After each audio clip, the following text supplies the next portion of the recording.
Assalamualaikum warahmatullahi wabarakatuh. Perkenalkan, saya Putri Fatimah Azhara dengan NIM 22579.014 dari Prodi Perdagangan Internasional. Kali ini saya akan menjelaskan tentang peran perencanaan fasilitas dalam membangun jaringan yang efisien dan terhubung.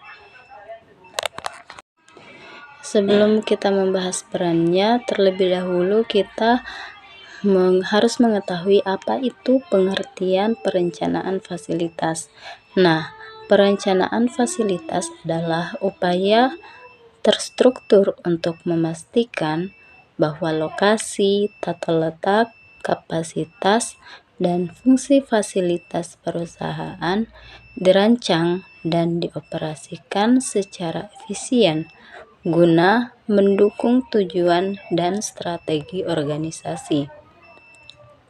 Ini mencakup berbagai aspek, mulai dari pemilihan lokasi hingga pemanfaatan teknologi canggih dan otomatisasi. Nah, perencanaan fasilitas adalah proses kritis yang memastikan bahwa infrastruktur fisik suatu organisasi dirancang dan dikelola secara efisien untuk mendukung tujuan strategisnya.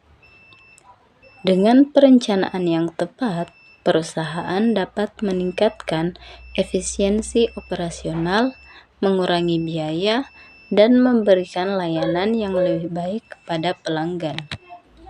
Selanjutnya adalah elemen utama perencanaan fasilitas, mencakup pemilihan lokasi, desain tata letak, yang ketiga kapasitas skalabilitas, keempat teknologi dan otomatisasi, yang kelima manajemen persediaan, yang keenam efisiensi energi dan keberlanjutan, yang ketujuh kepatuhan regulasi, yang kedelapan fleksibilitas dan adaptabilitas, dan kesembilan pengelolaan biaya.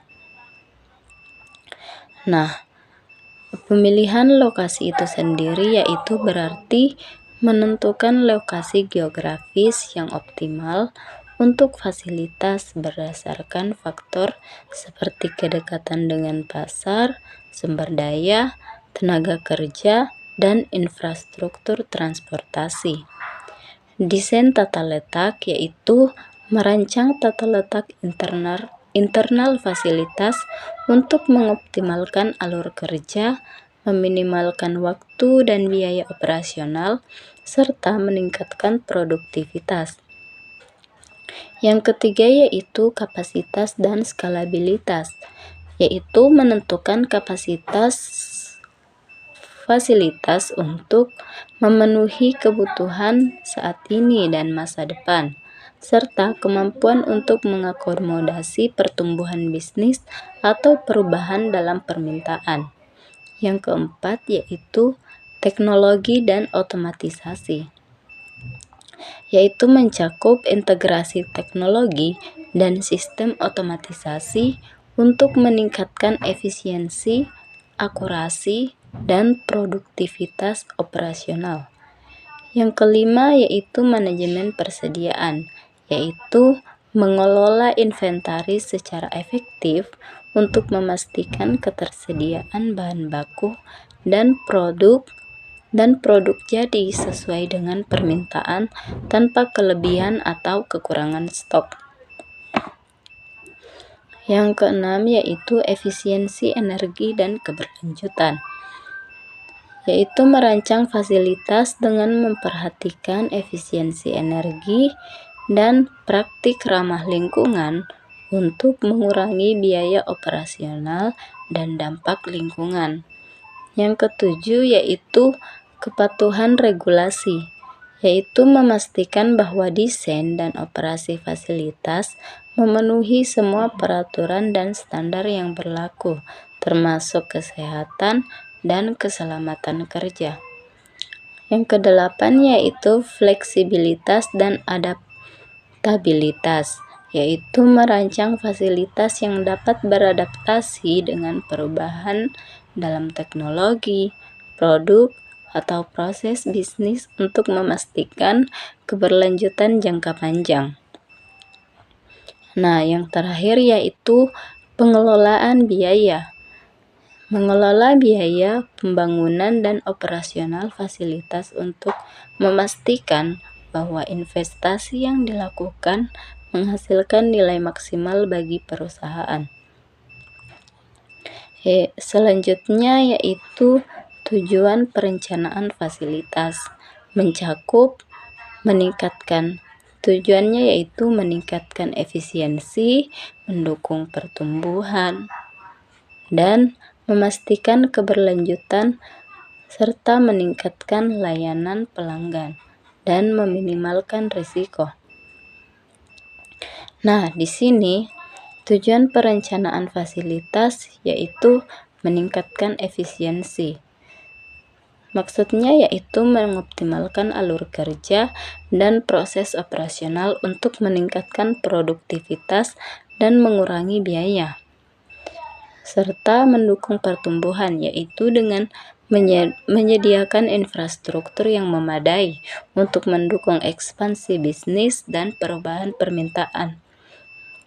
Selanjutnya yaitu memastikan keberlanjutan, yaitu memperhatikan aspek keberlanjutan lingkungan dan efisiensi energi dalam desain dan operasi fasilitas. Yang keempat yaitu meningkatkan layanan pelanggan, yaitu dengan memastikan bahwa produk dan layanan dapat disampaikan kepada pelanggan dengan cepat dan dalam kondisi yang baik. Yang terakhir yaitu meminimalkan risiko, yaitu dengan mengidentifikasi dan mengelola potensi risiko yang terkait dengan lokasi, desain, dan operasi fasilitas. Selanjutnya yaitu pengertian jaringan yang efisien dan terhubung. Jaringan yang efisien dan terhubung merujuk pada sistem yang dirancang untuk mengoptimalkan aliran informasi, barang, atau layanan antara berbagai entitas atau titik dalam jaringan, sehingga memastikan operasional yang lancar, cepat, dan hemat biaya. Jaringan yang efisien dan terhubung adalah fondasi penting bagi operasional bisnis yang sukses. Dengan mengoptimalkan aliran sumber daya dan informasi, serta memastikan integrasi dan komunikasi yang baik antara semua bagian dari jaringan, perusahaan dapat meningkatkan efisiensi, mengurangi biaya, dan memberikan layanan yang lebih baik kepada pelanggan. Jaringan semacam ini juga memungkinkan perusahaan untuk merespons perubahan dengan cepat dan membuat keputusan yang lebih baik, mendukung pertumbuhan dan keberlanjutan jangka panjang. Nah, selanjutnya yaitu peran perencanaan fasilitas dalam membangun jaringan yang efisien dan terhubung. Yang pertama yaitu menentukan lokasi yang strategis. Nah, memilih lokasi yang strategis untuk fasilitas seperti gudang, pusat distribusi, dan pabrik sangat penting untuk mengoptimalkan rantai pasok. Manfaatnya yaitu berupa pengurangan waktu dan efisiensi distribusi. Selanjutnya yaitu kapasitas dan skalabilitas. Jadi, perencanaan fasilitas harus memperhitungkan kapasitas saat ini dan kebutuhan di masa depan. Manfaatnya kapasitas optimal dan fasilitas yang direncanakan dengan baik memiliki kapasitas yang cukup untuk menangani volume saat ini dan dapat diperluas untuk memenuhi pertumbuhan permintaan. Manfaat selanjutnya yaitu berupa skalabilitas, yaitu kemampuan untuk memperbesar atau memperkecil skala operasi sesuai dengan fluktuasi permintaan, menghindari biaya berlebih atau kekurangan kapasitas. Yang ketiga yaitu teknologi dan otomatisasi. Integrasi teknologi yang canggih dan otomatisasi dalam perencanaan fasilitas sangat penting untuk meningkatkan efisiensi operasional. Manfaatnya yaitu dapat mengurangi kesalahan, yaitu dalam teknologi seperti sistem manajemen gudang atau disingkat dengan WMS, dan otomatisasi dapat mengurangi kesalahan manusia dan meningkatkan akurasi inventaris. Manfaat yang kedua yaitu produktivitas yang tinggi. Jadi, otomatisasi proses seperti penyortiran, pengepakan, dan pengiriman meningkatkan produktivitas dan efisiensi operasional. Yang keempat yaitu integrasi dengan sistem logistik. Jadi, fasilitas yang harus direncanakan agar terintegrasi dengan baik dalam keseluruhan sistem logistik perusahaan. Manfaatnya itu koordinasi yang baik, serta visibilitas rantai pasok.